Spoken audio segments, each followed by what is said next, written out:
Hello students, आज आप लोग को मैं रियल नंबर्स चैप्टर फर्स्ट जो है वो आपको बताने वाला हूँ। तो रियल नंबर्स आप लोग तो पहले क्लास 9th में पढ़े हैं कि रियल नंबर्स क्या होता है। रियल नंबर्स के बारे में आप लोग पढ़े थे, दो टाइप के हैं, रेशनल और इरेशनल।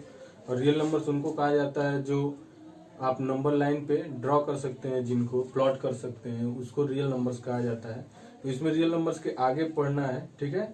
तो पढ़ना ही है आप लोगों को, दो पढ़ना है, दो चीजें पहले एक्सरसाइज में।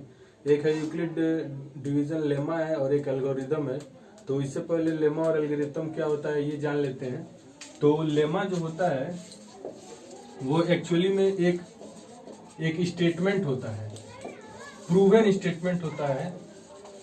प्रूवन स्टेटमेंट होता है मतलब कि वो प्रूव्ड होता है पहले से, जिसको यूज करके कोई दूसरा स्टेटमेंट प्रूफ किया जा सके, उसको लेमा बोलते हैं, ठीक है। एक प्रूवन स्टेटमेंट होता है लेमा। और एल्गोरिदम क्या होता है? एल्गोरिदम होता है स्टेप होता है, किसी भी स्टेप या प्रोसीजर, किसी भी चीज को लगाना है या फिर उसको सॉल्व करना है, तो उसको किस किस स्टेप से उसको सॉल्व किया जाएगा, उसको एल्गोरिदम बोला जाता है। तो सबसे पहले यहाँ पे मैं आपको बता देता हूँ कि यूक्लिड डिवीजन लेमा क्या चीज है, ठीक है। तो ये आपको जो है पहले बताने वाला था यूक्लिड्स डिवीजन लेमा क्या है। तो यूक्लिड डिवीजन लेमा सिर्फ यही कहता है कि अगर कोई दो पॉजिटिव इंटीजर है ए और बी, तो जरूर दो एक ऐसे यूनिक इंटीजर्स हैं क्यू और आर जो कि ये सेटिस्फाई करेंगे इस इक्वेशन को, A is equal to B Q plus R. तो आप लोग ये कोई अलग चीज नहीं है, ये आप लोग बचपन में पढ़े होंगे कि डिवाइजर बराबर क्या होता था, डिविडेंड इनटू कोसेंट, और डिविडेंड इनटू कोसेंट होता था और प्लस रिमाइंडर होता था।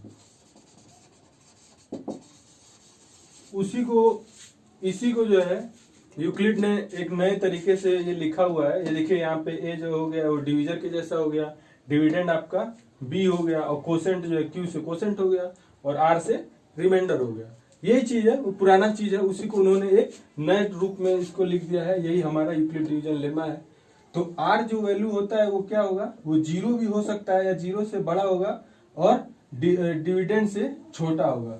कहने का मतलब ये है कि अगर 3 से डिवाइड करेंगे, अगर 3 हमारा डिविडेंड है या बी है, तो जो रिमाइंडर आएगा हमेशा वो 3 से कम होगा। 3 से क्या होगा, कम होगा, 3 से कम होगा, ठीक है। हाँ, 3 से कम होगा हमेशा। क्या क्या रिमाइंडर हो सकता है, 0 हो सकता है, 1 हो सकता है, 2 हो सकता है, लेकिन 3 रिमाइंडर नहीं हो सकता है, ठीक है। ये था हमारा यूक्लिड डिवीजन लेमा।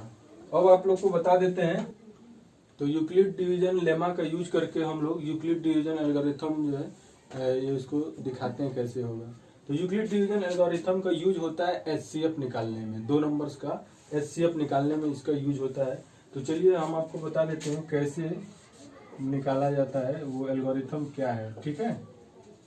तो मान लीजिए दो नंबर है 455 और 42, इन दोनों का एचसीएफ निकालना है, ठीक है। तो इसको यूक्लिड डिवीजन लेमा का यूज करके यहाँ पे हम लोग एचसीएफ निकालेंगे। तो यूक्लिड डिवीजन लेमा से क्या हो गया, जो छोटा नंबर ये कौन है 455 जो है वो बड़ा है 42 से, तो इसका मतलब क्या हो गया, ये ए हो जाएगा, ये बी हो जाएगा, यानी इससे डिवाइड करना है हमको इसको। तो ये 455 बराबर क्या हो जाएगा, 42 कितना बार में चला जाएगा, 10 बार में चला जाएगा, और रिमाइंडर कितना बच जाएगा 35। अब क्या होगा, अब इसको यहाँ लिखना है। तो ये 42 आ गया, और ये जो है रिमाइंडर जो हमारा था वो हमारा अब डिविडेंड हो जाएगा, यानी कि अब 35 से डिवाइड करना है। तो 35 से डिवाइड करेंगे 42 में, तो कितना बार में जाएगा, एक बार में जाएगा, रिमाइंडर बच जाएगा 7। फिर अभी जो है हमारा ये प्रोसेस हम तब तक करते हैं जब तक कि रिमाइंडर 0 ना आ जाए। तो अब हम लोग फिर 7 ये 35 यहाँ आ जाएगा, ठीक, 35 यहाँ आ गया, और इसको अब 7 से डिवाइड करेंगे। तो 7 से डिवाइड करेंगे तो कितना बार में चला जाएगा, 5 बार में, ये आ गया रिमाइंडर हमारा 0। तो जब रिमाइंडर 0 आ गया हमारा, तो जिससे कटेगा जिससे, वही हमारा हो जाएगा क्या, HCF। तो इसका मतलब क्या हो गया, therefore HCF of 455 and 42 is 7। अच्छा देखिए, इसमें ज्यादा हैरान होने वाली कोई बात नहीं है। जिस किसी को भी अगर ये नहीं समझ में आया है तो इसके लिए एक ट्रिक है, वो जो इसको यूज करके समझ सकते हैं आसानी से। अच्छा, डिवीजन मेथड आप लोग को याद होगा कि HCF का डिवीजन मेथड कैसे निकालते हैं। तो देखिए, डिवीजन मेथड से निकालते हैं और फिर यहाँ पे बता देते हैं, आप लोग समझ जाएंगे। चलिए, डिवीजन मेथड क्या था, 42 से डिवाइड करते थे 455 में, तो ये एक बार में गया, 10 बचा, 3 बचा, ये क्या हो गया। तो ये आपको समझ में आ गया कि कैसे निकालना है। वही पुराना HCF डिवीजन मेथड है, उसी को जो है ऐसे करके ये डिवीजन एल्गोरिथम यूज करके ऐसे लगाया जाता है। एक और मैं आपको एक्सरसाइज का क्वेश्चन बता देता हूँ ताकि आपको समझ में आ जाए। तो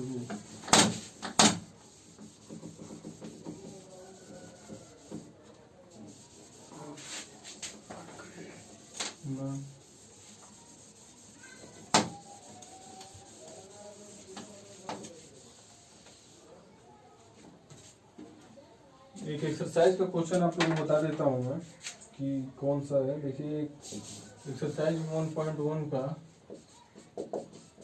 फर्स्ट क्वेश्चन बता देता हूँ, समझ में आ जाएगा आप लोगों को अच्छे से, कोई प्रॉब्लम नहीं है, ज़्यादा टेंशन लेने का नहीं। अच्छा, बुक तो सभी के पास होंगे ही, अगर जिसको भी नहीं होगा तो वो NCERT बुक्स एक ऐप आता है, उसको डाउनलोड कर लीजिए, उस पर बुक अवेलेबल है। ठीक है, तो चलिए इसको देखते हैं कैसे हो रहा है। तो जो छोटा नंबर होता है उसी से हम लोग डिवाइड करते हैं। तो सबसे पहले हम लोग ये अपना मेथड से ही करते हैं, डिवीजन वाले से। ये 225 में डिवाइड करेंगे, कितनी बार में जाएगा, एक बार में जाएगा। कितना बचा, 0, 9। ये हो गया हमारा रिमाइंडर। अब इसी को जो है लिख लेना स्टेटमेंट में।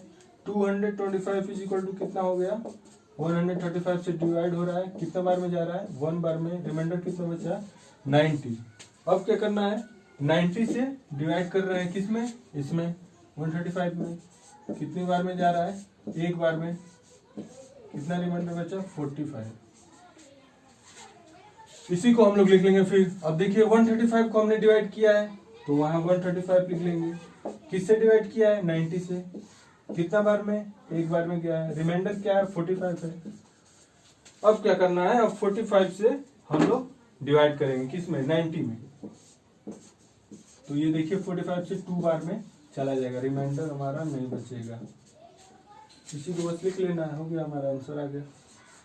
90 इक्वल टू क्या लिखेंगे, 45 इंटू 2 प्लस रिमाइंडर हमारा 0। जब भी रिमाइंडर 0 आ जाएगा इसका मतलब HCF हमारा मिल गया है। ध्यान रहे हमेशा कि HCF क्या होगा, कोसेंट नहीं होगा। HCF हमेशा आपका डिविडेंड होगा। ये जो HCF आपका ये B है वही होगा। ठीक, तो यहाँ पे HCF क्या निकल आया, 45। यही आपका आंसर हो जाएगा। ठीक है, ऐसे ही जो है सेकंड और थर्ड क्वेश्चन है और आप लोग आसानी से कर सकते हैं। अब आपको बता देते हैं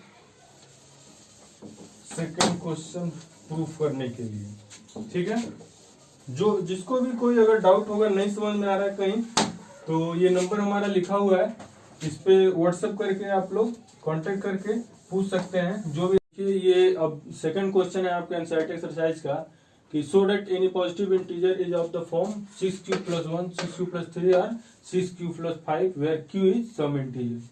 तो ये क्वेश्चन जो है थोड़ा सा आप लोग को अच्छा मतलब अच्छे से समझ में नहीं भी आ सकता है, क्योंकि इसमें थोड़ा लैंग्वेज वाला है। तो फिर भी मैं समझाने की कोशिश करूंगा, आप लोग भी ट्राई करिए, समझ में आएगा आपको। ठीक है, तो इसको प्रूफ करना है हमको कि कोई भी जो पॉजिटिव ऑड इंटीजर है वो इसी फॉर्म में हो सकता है। पॉजिटिव ऑड इंटीजर है वो इसी फॉर्म में हो सकता है। तो हम लोग यूक्लिड डिवीजन लेमा अप्लाई करेंगे, आराम से आएगा आंसर हमारा। तो चलिए मान लेते हैं कि कोई लेट एनी इंटीजर बी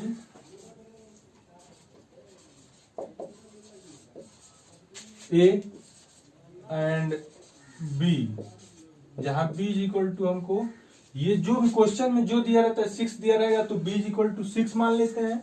अगर b इज इक्वल टू, अगर यहाँ क्वेश्चन में 4 दिया रहेगा तो b इज इक्वल टू 4 मान लेंगे।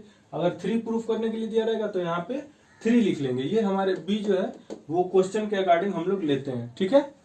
अच्छा, तो ये हो गया a and b is equal to 6। अब हम लोग इसमें अप्लाई कर देंगे डिवीजन लेमा, ठीक है। Applying Euclid division lemma, division lemma apply करने पे क्या आ जाएगा कि a बराबर 6q प्लस r, यही तो बोला था उन्होंने, a is equal to B Q plus r, where r is greater than or equal to 0 and less than q, sorry b, ठीक। तो यहाँ पे b हमारा 6 है, तो r का वैल्यू हम लोग क्या क्या हो सकता है, r का वैल्यू 0 हो सकता है, 1 हो सकता है, 2 हो सकता है, 3, 4 और 5 हो सकता है। अब जो नेक्स्ट स्टेप है उसमें कुछ नहीं करना है, आपको केवल r का वैल्यू इसमें रख देना है और हमारा आंसर अभी देखिए आ जाएगा तुरंत।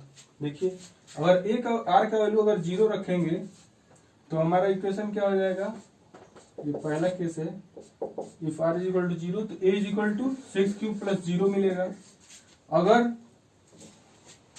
दूसरा केस अगर r इज इक्वल टू 1 होगा तो a इज इक्वल टू क्या आ जाएगा, 6q प्लस 1 आ जाएगा। तीसरा है अगर r इज इक्वल टू 3 रहेगा तो a इज इक्वल टू क्या आ जाएगा, 6q प्लस 3। अच्छा 2 वाला छूट गया, कोई बात नहीं, 2 वाला कर देते पहले, 2 हो गया। और फिर अगर इसी तरीके से कर लेंगे r इज इक्वल टू 3 तो a इज इक्वल टू आ गया हमारे 6q प्लस 3, और यहाँ r इज इक्वल टू अगर 4 होगा तो a इज इक्वल टू क्या आ गया, 6q प्लस 4। और पांचवा केस है r जब 5 होगा तो a इज इक्वल टू क्या मिल जाएगा, 6q प्लस 5, ठीक है। तो इतने सारे हमारे केस आ गए।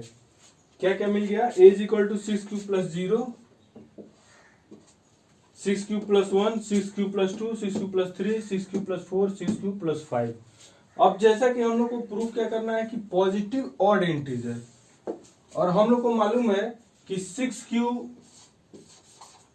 और 6q प्लस 2, ये 6q प्लस 0, 6q प्लस 2 और 6q प्लस 4, ये सारे क्या है, इवन इंटीजर है। तो इसलिए ये नहीं हो सकता है हमारा आंसर 6q प्लस 2 एंड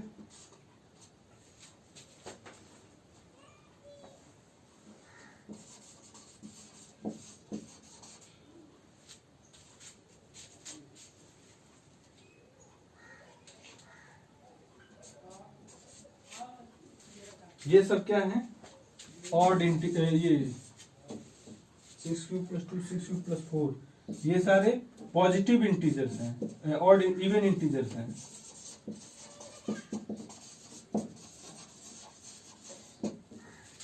तो जब ये इवन इंटीजर्स हैं तो बाकी जो बचा वो ऑड इंटीजर हो जाएगा। कौन कौन बाकी बचा, 6q plus 1, 6q plus 3, 6q plus 5, और ये तो हमको प्रूफ करना था, तो ये आ गया हमारा आंसर।